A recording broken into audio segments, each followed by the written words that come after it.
Куполът на Брунелески.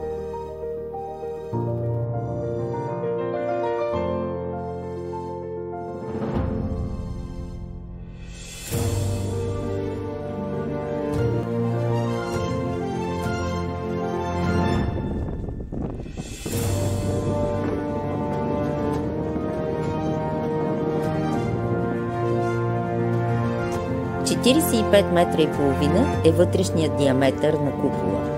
Височината от земята до фенера е 116 метра. 40 тона е тежестта на цялата структура. Строежът започва на 7 август 1420 година.